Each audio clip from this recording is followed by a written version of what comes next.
was, but it was man-eater, wasn't it? What was it? Unbelievable. Unbelievable. I thought I heard man-eater. I thought I did too. Yeah, and that's what I thought you were doing. Me too. And you went unbelievable. But I was unbelievable. Yeah. You were unbelievable. No, I didn't know. You look great. Thank you. You look great. Yeah, you do. I'm having hair envy. I was going to say, the last time you were here, it was blonde and short. It was. Is that all your hair? It is right now. I own it. All right, so we're going to clear the thing up. I don't know if everybody really understands, because it sounds rude that I have you on the show and then I call you a liar. We're going to clear it up later on. It does sound a bit rude. Yes. Well, and normally, you know how I am. I just calls them as I sees them. And I... Yes, and you know, there's nothing I can't stand worse than a liar. Right. So we're going to clear it up later on.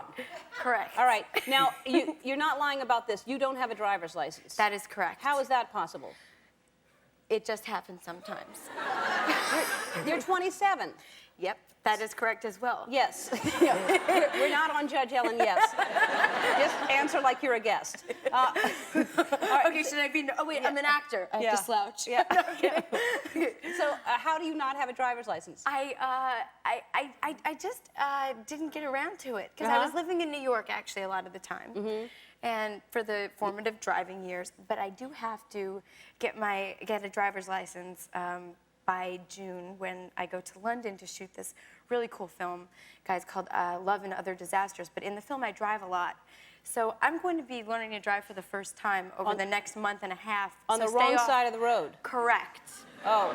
I'm getting my American license so that I could drive internationally, so that I could then learn to drive on the opposite side of the road. It's just scary. Well, why does your American license apply there? Can you use that in London? Why don't you just get a license there? Well, then when I came home, I want to drive eventually. Well, we don't want you driving here. Not if you're learning over there. That's horrible. Because, I mean, even a person who's driven for a long time would have a hard time adjusting. Well, and I don't think I could do that and chew gum and act in the scene. But haven't you driven in movies? Yes, many. Well, tell us about Sin City. It looks great and really, really cool movie. Wow, this is, I believe, just a cinematic extravaganza. I believe it will be a part of film history, and it'll be taught in film schools 10, 20 years from now. I think it's so cool. That's what everybody says. It's just a cool movie. That's why it's #1. I would love, well, that doesn't necessarily make a movie #1, but you know what? That's why it should be #1 this weekend again. So please, come out and see You Sin should. City. You should go see it again. Yeah. No. But not for me.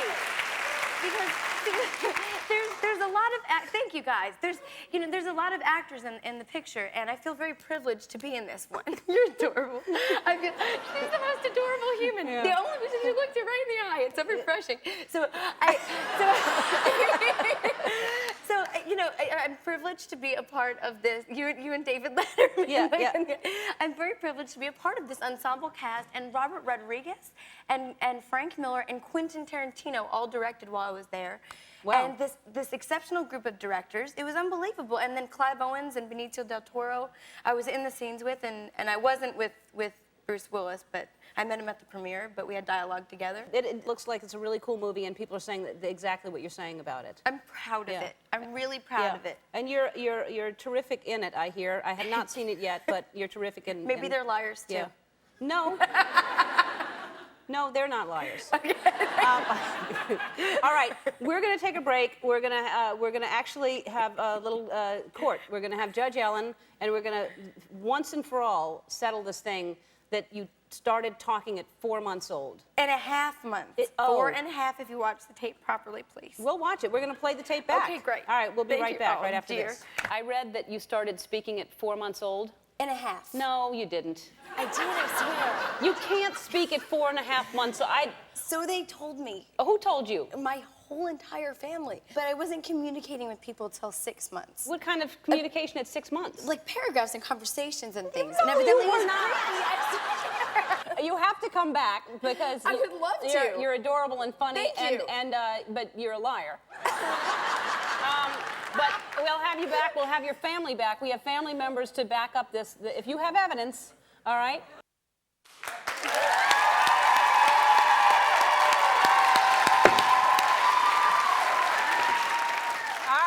with Brittany Murphy, and you heard it. She says she has evidence today. Brittany is in our court to prove her case in a new episode of Judge Ellen.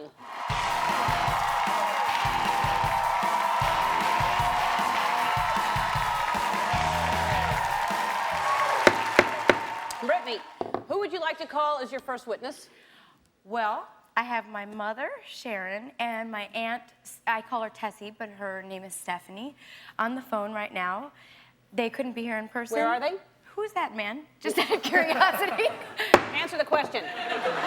My Aunt Tessie's in New Jersey. My mom is in California. They're both at home. They weren't able to make it, but they're all on conference right now, I believe. Hello, Mama? Sharon and Stephanie? Yes. Hi. Yes. Who am I speaking to? Which is which? I'm her mama, Sharon. Hi, Sharon. Hi, Ellen. Hi, Sharon. Hi, Mom. Hi, baby. Yep. Order. And Stephanie, you're on also? Yes, I am. How you doing, baby girl? I love you. Hey. I love you, Dumpling. Hi, Stephanie. All right, Hi. even though I can't see you, please, both of you, raise your right hands. The other right hand. Do you swear to tell the truth, the whole truth, and nothing but the truth? So help me For God. goodness. All right. Liars. Okay. Sharon, are you Brittany's mom? Yes? Yes, I am. All right, we will start with you because tell us the first time you heard Brittany tell a word. Well, we went to, it was weeks before Easter, the year she was born, well, months after she was born, about 4.5 months approximately. And we went to New Jersey to visit our family, and the first word out of her mouth was bubble, and her aunt, Deba, who's another aunt, was blowing bubbles and kept saying bubble, and Brittany said bubble, and I almost had a heart attack and fell over and couldn't even believe it. And that same day she said 8 additional words. She said 10 words this same day. And she was approximately 4 3/4 months old. And it was just extraordinary. Thank you. All right. All Love right. you, baby. No, it sounds similar to baby talk, baba, but those could be words. And Stephanie, do you have anything to add to that, Stephanie? And let me remind you, you're still under oath. Oh, well, thank you for reminding me of that. Actually, it was probably maybe about a week after that incident when they were staying at our home, and Brittany actually had put 2 words together. And she was sitting in her big wooden high chair, like all the rest of the Murphy clan children, and she said, Uncle Bull. And we couldn't, we heard this noise, we didn't know where it was coming from, and all of a sudden we looked and we saw, of course, her big, beautiful saucer eyes and curls on the top of her head in this big, gigantic wooden high chair, and it was coming from her. And she said, Uncle Bull. And it was Uncle Bill is what she was saying, and she kept pointing to a drawer for us to open, and when we opened the drawer, I pulled out a little stuffed bunny because it was during Easter time, and she said, Bunny, in a very deep, robust voice, and our jaws just dropped. Stephanie? Yeah, Stephanie, no. are you a medical doctor? No. Okay. But All right, But ladies. I am the matriarch of a very large family with lots and lots of children in it. Yes, and thank some children talk earlier than others, Ellen. All right, ladies, thank you for your testimony. I love you. Our next witness. I love you, Bree. They're not going anywhere. They're right Okay, here. good, okay. Our next witness is Dr. Bob Sears. He's a pediatrician and a father of 3 who co-authored the baby book. Dr. Bob, please raise your right hand. Do you swear to tell the truth, the whole truth, and nothing but the truth? I do. All right, Dr. Bob, in your expert opinion, is it possible that Brittany was able to say any real words at 4 months old? 4.5. 4.5. Okay, it is possible for some babies to mimic sounds they hear from an adult.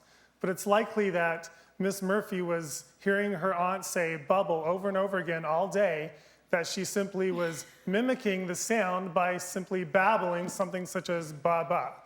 Right. And as far as saying 9 actual words all in one day at that age, I don't think so. Right. It's next to impossible. Excuse me, may I just... I'm just going to grab something. I'll be right back. Can I have that cue card, please? Where's the other one that said Brittany's family's a liar? That's what I want. Sorry, Out of order. Judge. You're out of order. All right. At what age do you think that a baby could actually start saying words? Most babies don't begin using real words until about 9 months of age. And prior to 6 months, that's next to impossible. And as far as speaking in whole sentences at 6 months, please.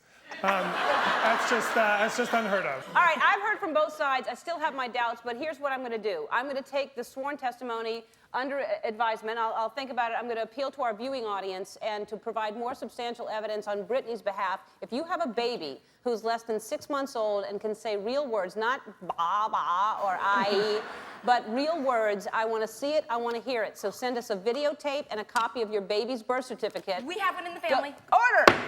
Go to our website and find out the details. And Brittany, until we can resolve the matter, I would like you to be under house arrest and put this ankle bracelet on.